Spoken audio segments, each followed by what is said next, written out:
a coding agent in a while loop and basically made it a long-running agent that continuously worked on a task. In this case, they use Claude Code.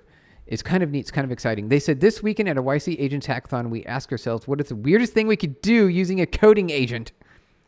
Their answer, run Claude Code in a headlessly a loop forever and see what happens.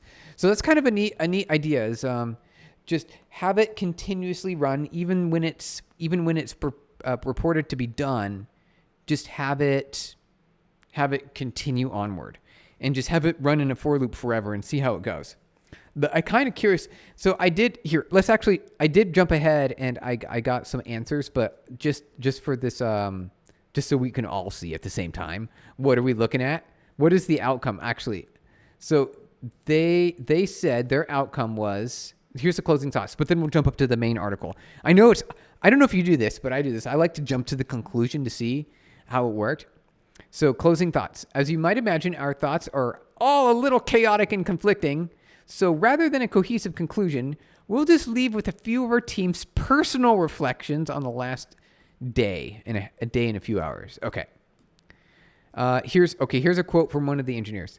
I am a little bit feeling the AGI, and it's mostly exciting, but also terrifying. So this tells me that it worked. Right? If they say that, and that's their response, doesn't that say that they saw it work? Interesting. Okay, so they're also confirming that it worked, and that we're probably overcomplicating things, which also means that, to me, that they got it to work, but they could make it more efficient. And so they're impressed with the outcome. It worked really well, and they want to make it better. All right, here's one more. Clear to me that we're at the very, very beginning of the exponential takeoff curve. Okay, so it sounds promising. Let's jump up here to the top. What's going on here? I'm just kind of super curious. Okay, so here's what they did. Turns out what happens, you wake up 1,000 commits. Okay, so they did this. They run Claude in a forever for loop. And what happens, you wake up to 1,000 plus commits, 6 ported code bases, and a wonky little tool. So interesting. So the AI created a tool called Repo Mirror. What is this, Repo Mirror? Let's check this out really quick. What is this? What is Repo Mirror? A tool to perform transformations on code repositories with AI. Oh, so interesting. Okay, so this is the ultimate outcome. They found like a process or a strategy that allows them to repeat this, and they made it into a framework. Some examples: a port of a browser use of TypeScript, a port. So this is like they can convert. Okay. Interesting. So they were able to create a tool that can take any project and then convert it to another project, like say a Vue JS project into like maybe a React JS project or React TypeScript. We recently stumbled into a technique by Geoff Huntley to run a coding agent in a while loop. So basically, they just have here a while loop, so loop forever, read a file, and then pipe it into. Basically, what we ended up doing was really dumb, but it worked surprisingly well. I like this. I like dumb and simple. I do. I like it dumb and simple. I think it's really great. I like the simplicity of it. Okay, so while true, read the prompt file, and pipe it into Claude Code with a -p and a -- dangerously skip permissions. So basically give it full access to everything. It never asks for anything, which it's okay. So they've set up a development environment for this AI agent in the terminal window that gave commit access, or I guess potentially read access to the React, and then full admin access to the Vue repositories. Okay, so far that makes sense. Make a commit and push your changes after every single file edit. Ooh, that's a good instruction. So that's actually pretty good development instructions in the first place. As a software engineer, you should make a commit when you get to a good place and your code should still work. I like making your commits when the code still works, but you should make a commit as often as possible. And especially if you're in a branch and you branch off and you make a whole bunch of commits, it's fine if you break things partway through in a branch. But then before you merge the branch, obviously you want it to work really well. Use the Assistant UI View agent directory as a scratchpad for your work. Store long-term plans and to-do lists there. Okay, interesting. The original project was almost tested. Wait. The original project was mostly tested by manually running the code. When porting, you will need to write end-to-end tests, like unit tests for the project, but make sure to spend most of your time on the actual porting and not on the testing. A good heuristic is to spend 80% of your time on the actual porting and 20% of your time on the testing, right? Yeah, here we go. All right. This is a pretty cool setup. Okay, I like this. Actually, this is actually really powerful. So they created a prompt that could loop on itself. They gave permissions to Claude to be able to commit code and push changes. And they gave a development environment for it. And then they just have it run in a for loop. That's really powerful. I like that. Since we're at a hackathon, we wanted to do something related to sponsoring the tool. So we decided to use Ralph browser use. Oh, okay. So they added a browser use to it. We kicked off the loop with a simple prompt. Your job is to port. They did the same thing. Okay, so they did this a couple of times for different projects. Your job is to port user monoreco Python to TypeScript. Okay, so they did this twice. Interesting. So actually, it's a good test. Whenever you're running tests, it makes a lot of sense to do it more than once, right? Because if you have a failed test and it shows that what you wanted to do didn't work, then it makes sense to, modify your code and try again. But if you do multiple runs, then you have an opportunity to test it and see what worked and what didn't work. If one of them works and the other didn't, or both of them failed, then it's a better proof. It's a better outcome. After a few iterations of the loop, it seemed to be on track. So they're already looking at some of the code commits here. What happened? We worked until 2 a.m. setting up a few VM instances and team-up sessions with GCP instances to run Claude code in loops, and then headed home. That's actually kind of cool. Just have the AI do all the work for you while you sleep. I like that approach. Good job, guys. We came back in the morning and almost a fully functional port of browser use to TypeScript. Wow. Here is scraping the top 3 posts from Hacker News. That's impressive. Okay. So here's browsers use. Okay, check out. We did some more. Since we were spinning up a few loops anyways, we decided to port a few more software projects. The Vercel AI SDK TypeScript, but what if we could use it in Python? So they had it port to Python, the TypeScript. Interesting. We also tried a few spec code loops, convex and dataless from their docs. So this is kind of neat. So I think we understand what they did. We totally get it. It totally makes sense now. They had the AI, they put it in a for loop that lasts or a while loop that keeps going, and it just does the porting. So it answers its own questions and then it just proceeds onward. That's actually, okay, so how is this different from multi-agent? In this case, it's just a single agent with a single task and a single objective. Oh, vibe code? Yeah. Dominage. Yeah, Dominage. Dominage, hi, how's it going? So vibe coding, but they're going a step further here. What they did was they put the AI in a for loop, well, in a while loop, right? So it's a while loop. Here we go, a while. And they had it reread the prompt, and they piped it into Claude code with dangerously skip permissions, which means that it can basically continuously make changes and move forward, especially since they have it continuously iterating in a while loop. Isn't that cool? Yeah, Demont. Isn't Dominage. Dominage, I like your name. That's really cool. It's actually, it's a really great idea because you, instead of having to constantly sit there in front of your terminal or your code editor and, clicking yes and clicking yes and clicking yes against, the AI asking for your permissions, you can just have the AI jump off and run off. There's a downside here. There's definitely a downside. I think they probably spent a little bit of money with it. Just maybe a little bit, because it's a for loop and it's running for like a whole day. And so it could get expensive. So let's jump here. So here's the outcome. It worked. They did it, and they repeated the process for different tasks, and it also worked for those other things. So here's some tips. Here's what they learned. They have some tips here. Early stopping. When starting the agents, we had a lot of questions. Will the agents write unit tests? Will it get stuck in an infinite loop and drift into random unrelated features?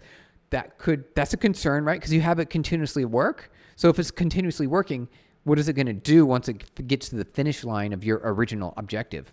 Will it do beyond that? And it says early stopping. So my guess is you need to find like an exit point. We were pleasantly surprised to find that the agent wrote tests, kept to its original instructions, and never got stuck. Really? And even if it kept scope under control and mostly declared the port done. Wow. After finishing the port, most of the agents settled for writing extra tests, continuously updating the to-dos and clarifying done when they were done. Okay. In one instance, the agent actually used pkill to terminate itself after realizing it was stuck. It knew that it was alert. Wait. It knew? How could it know that it? Probably because it was continuously dominant. Wow. We are so close to independent thinking, aren't we? We're basically showing, okay, so here's the takeaway. So one of the things, some of I've been hearing around, they're saying, hey, guess what? These AI models, they're only incrementally getting to slightly better. They're getting a little bit better. They are improving, don't get me wrong, but just not like at an exponential rate. The thing is, they don't need to improve. They're already good enough. What we have to do is come up with better ways to use them.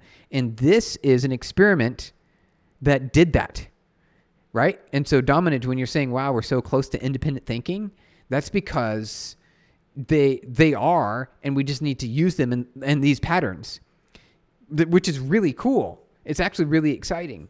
But also kind of funny that it realized it used pkill on the while loop. So it stopped itself. That's amazing. Let's read through this. Fixed button component, integration, fixed, script interface, undefined, blah, blah, blah. Ensure that you continue to use the to-do list to track your progress. Please proceed with the current task. And then it, waiting for results, disconnected from agent control server. Okay. It killed itself when it was done. Haha. Okay. Overachieving. Another cool emergent behavior of this test that they did, as is common with LLMs. After finishing initial port, our AI SDK Python agent started adding extra features such as integrations for Flask and Fast API. Interesting. Okay, so it kind of stayed within the realm of the original objective, but asking for dominance, she said, do you think they can keep scaling? Yeah, so they can. So here's the deal. The models that we have right now, the algorithms are actually pretty darn good. What they need to do next is continue different kinds of training procedures. And so there's only so many, so many GPU compute units or TPUs and so much training that we can give the models and so many, so much knowledge that they can have. Or do you think are you asking if we're at a wall? We're not at a wall. We're nowhere near at a wall. So even with our current, we need a lot more compute, like a ton more compute. But meanwhile, we can just specialize these models. We can specialize each model given and train them on very specific tasks, and they become obscenely insane experts at their goals. Right now, existing AIs kind of are general purpose. And if we just super train them on very specific tasks, start them off on that generalist path, but then fine tune them for specific tasks, that's one way that we can leapfrog our existing wall. Because right now, compute is the limit, and we can use these models and continuously loop like they're showing here, when it's kind of exciting. So we just need to find better ways to use these systems. The systems are already smart enough today. They're very powerful, and they have the capabilities to achieve tasks when you put them in a while loop for a really long time like this, like they did.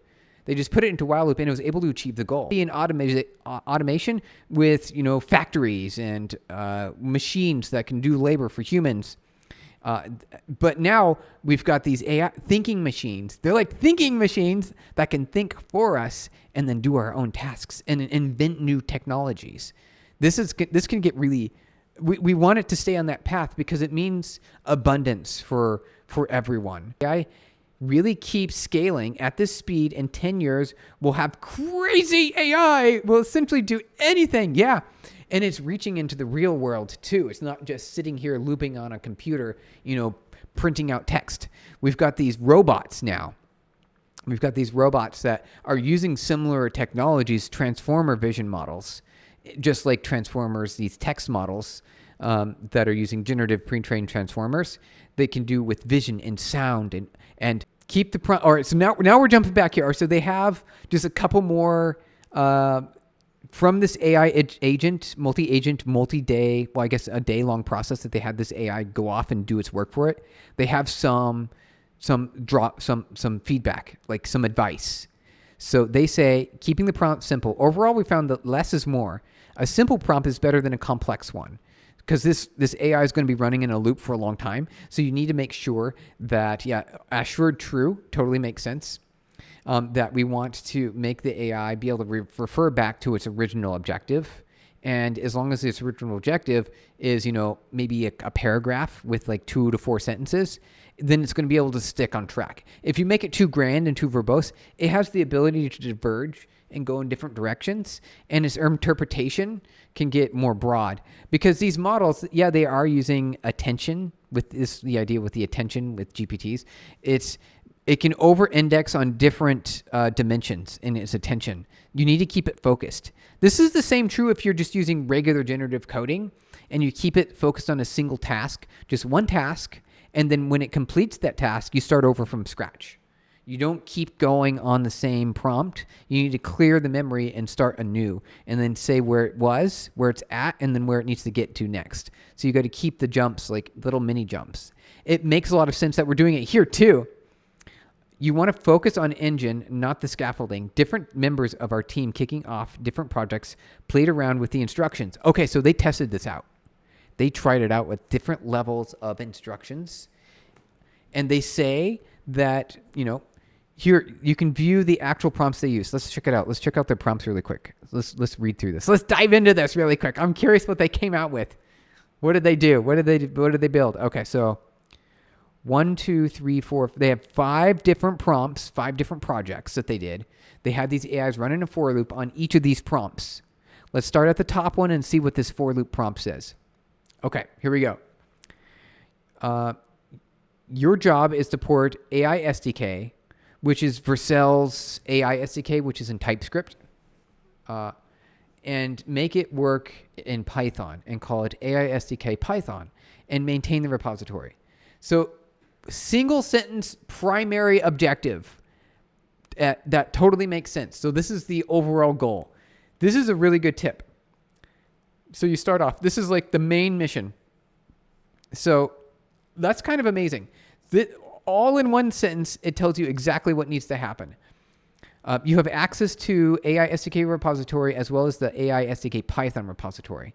So they gave it probably push write permissions, but only read permissions for this. So it totally makes sense, right? Because they can't write to that. They're only going to write to this. So they'll be pushing their commits to this. Make a commit and push your changes after every single file edit. Okay, so there's some boilerplate in here. This was earlier on in the article. They had a couple of similar things here, especially how to make commits. Use the AI SDK Python agent directory as a scratchpad with your markdown files. Store long-term plans. And so here's another one. They had the AI, every single task, sort of keep track of where its current progress was. Keep track of your current status in these to-do files. That makes a lot of sense. When done with the initial port, feel free to occasionally check GitHub issues and answer. Oh, check this out. This is way beyond what I was thinking. Okay. I thought they just had it build something and get done. But what they did here was they made it into someone who's listening for more feedback directly on the GitHub issues.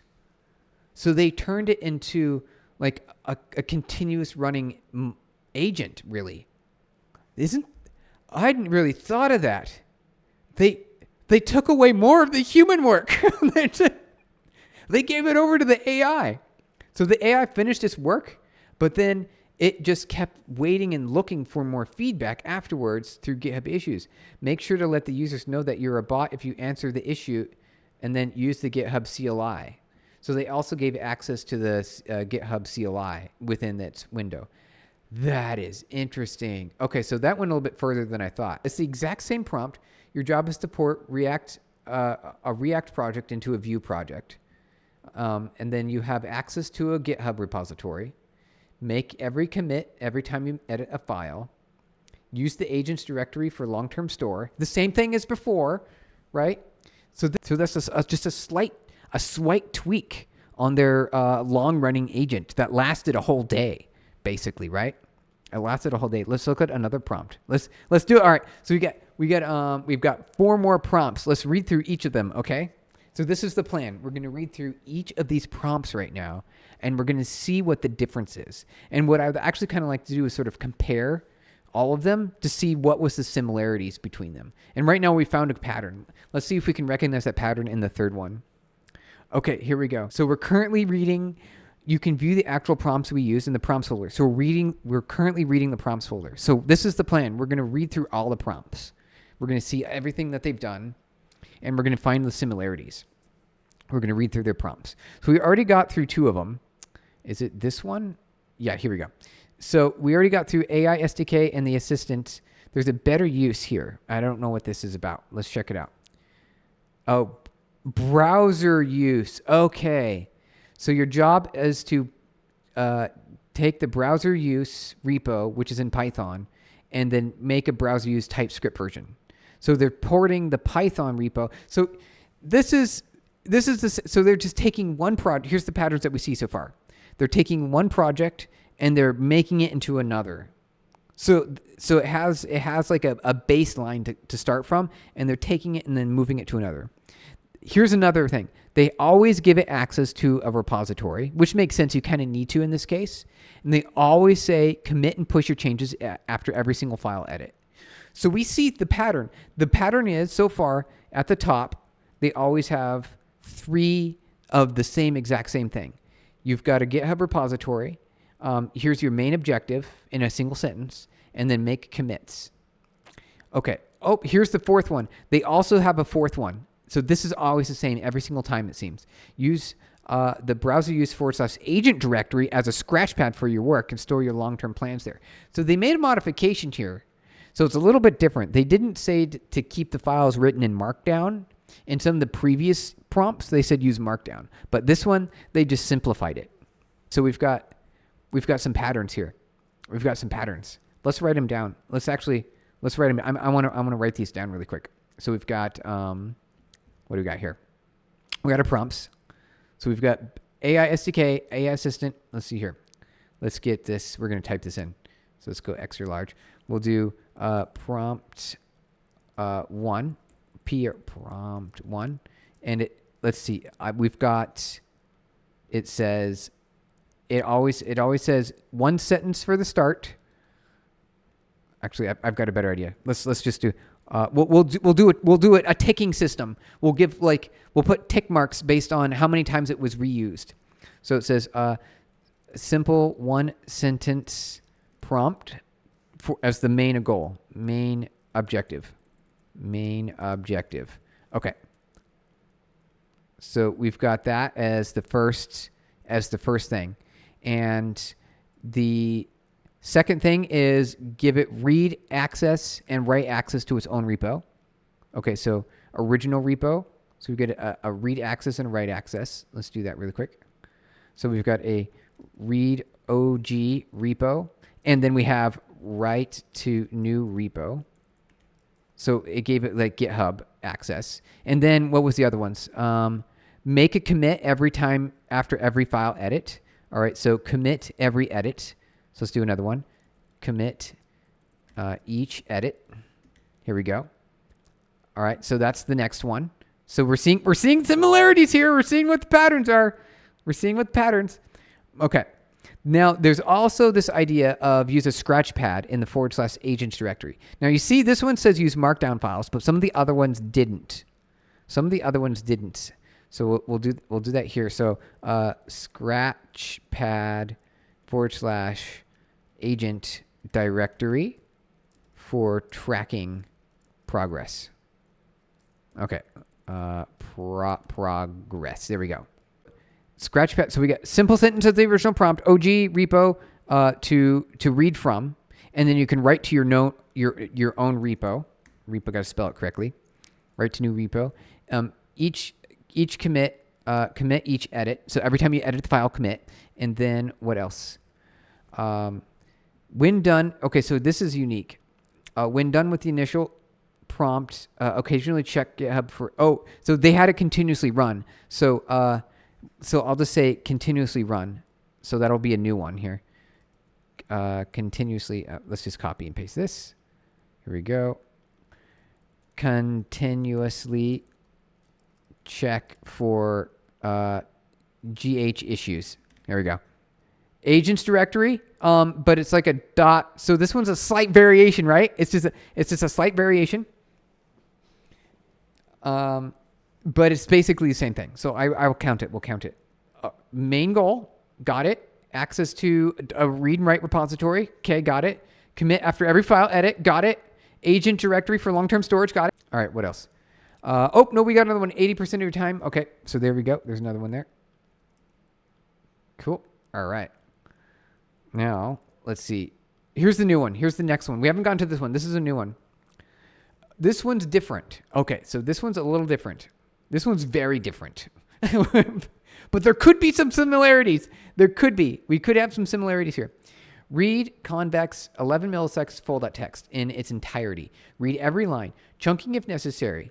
Familiarize yourself with the code in open convex. Okay, so this... What is this? What is open convex? Let's see here really quick. Let's see if we can see what that is. What is this? Open convex can refer to an open convex mathematical concept. It's a math concept? Okay. I think it's actually used. Okay. I don't know what this is. This is going to be tough. This is going to be a tough one to decipher. But they do have... Okay, so I do say main goal, although this one's different because it says read a whole bunch. This next one says scratchpad.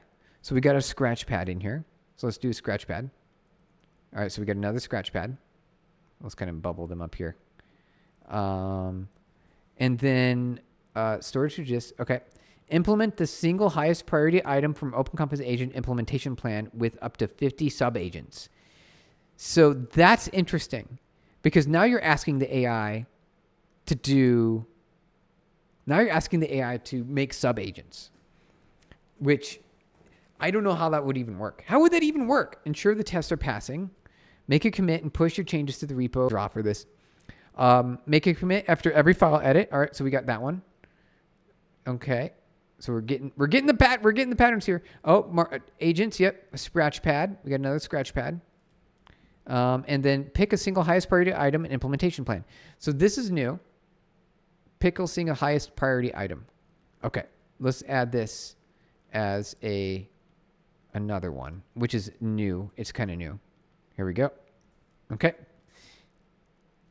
And what is the last one? Okay. Repo mirror. Now, I think this is different. I think this is not what they intended. I think this is what their ultimate goal was, what they came out with. So before we get to this one, let's go back to the main article. At one point, we tried improving the prompts with Claude's help, and the words ballooned to 1,500 words. The agent immediately got slower and dumber. Isn't that interesting? Okay, So we went back to 103 words and it was back on track. Here we go. This is it. This is some key takeaways. You don't want really large, giant prompts. You want to have a concise, well-targeted prompt using as few words as possible, which totally makes sense because it needs to continuously refer back to its original task. And it can't do that if it's got too many words. This is not perfect. For better use and for AI SDKs, the headless agent didn't always deliver perfect working code. Okay, so here they say out of the 5 different times they ran this, it didn't always work. We ended up going in and updating the prompts incrementally or working with Claude Code interactively to get things from 90 to 100. Okay, so there was a little bit of human interactivity, but they say, what this reads is they did update the prompts. They updated the prompts. And they were able to get it to work better. And as much as Claude may claim that things are 100% perfectly implemented, yeah, Claude likes to do that. I don't know if you've noticed if you use Claude. Claude likes to say it's done when it's not. Because I'm like, it's totally done. It did all the things that you wanted it to do. Oh, nope, just kidding. Just kidding. And then it will apologize when you tell it that it didn't get done. There are a few browser-used demos from the Python project that didn't work in TypeScript. Okay. So it mostly got there for the most part. Numbers. Okay, here's the drawback. Here's the main drawback. Check this out. It costs money. I'm sorry. That's the main drawback. So that's the deal. They spent less than $800 on inference, which is still a lot of money for this task. Though, I guess here's the deal. If you were to give this to a sort of a contractor, for this number of hours that the AI spent in this number of projects, you would have spent thousands of dollars. So getting most of the way there and only spending $800 is a pretty good deal, actually. Overall, the agents made 1,100 commits across all software projects. Each Sonnet agent costs about $10.50 per hour to run overnight. Okay, so this is the labor cost essentially, right? So $10.50 an hour. That's actually okay. There are folks who might choose to, go at the hourly rate, but that's a pretty low hourly rate for software engineering. What we built around. So we're almost done here. We are almost done with the article and then we'll be done. We're nearly there. We nearly finished and then we'll be done for the day. So we learned a lot. Actually, check this out. So here's kind of the results. They had a simple sentence for the prompt objective. They gave it a repository and the ability to read and refer to an original project. They gave a scratchpad directory for tracking progress. And those are the main things. So these are the top 4 things here. We don't need to worry about the other things because they didn't really matter.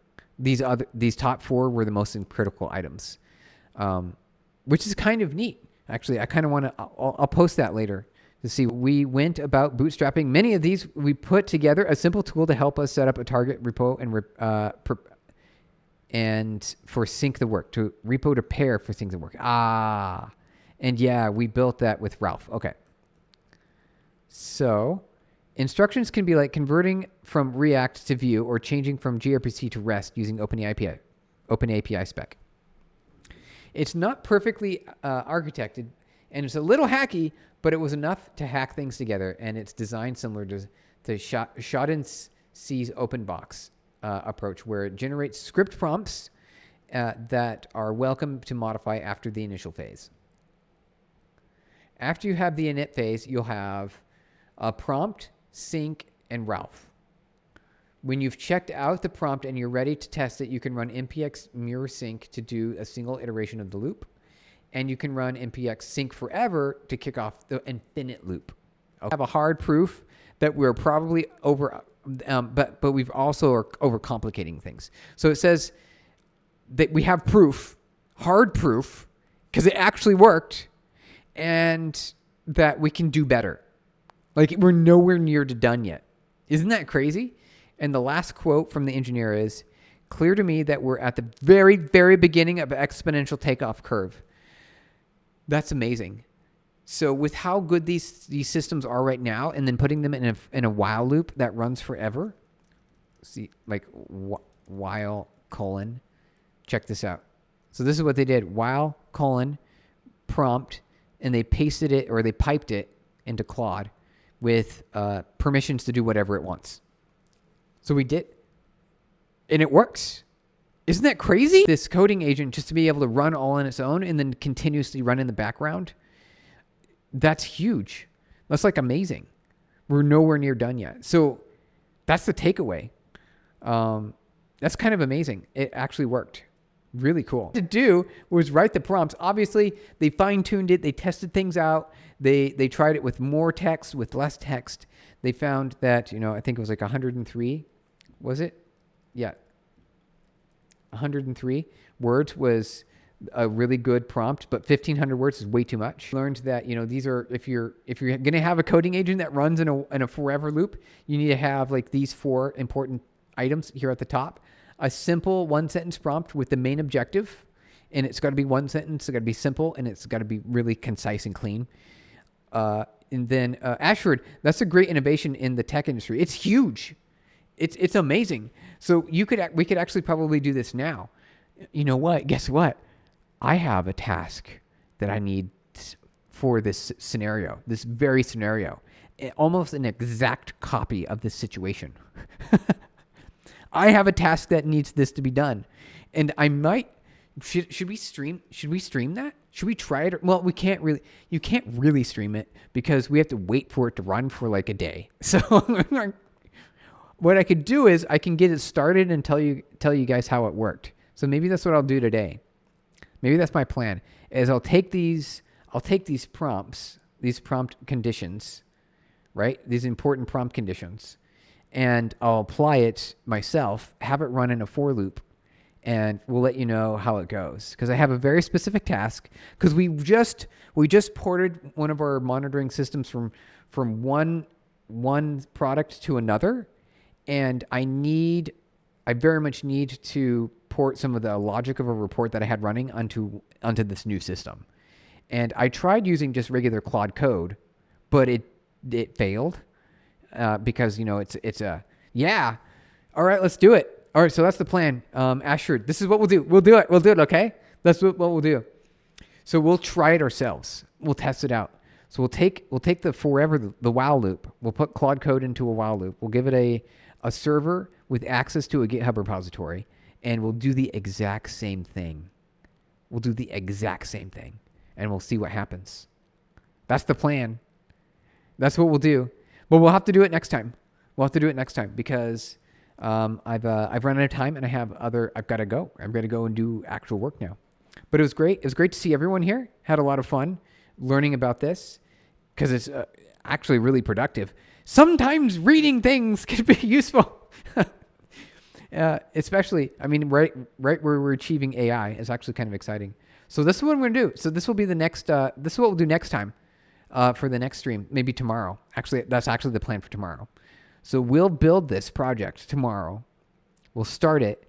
We'll get it running. We'll set it up with a GitHub repo, and we'll let it go. We'll just let it loop forever, and that'll be the plan. So that's what we'll do.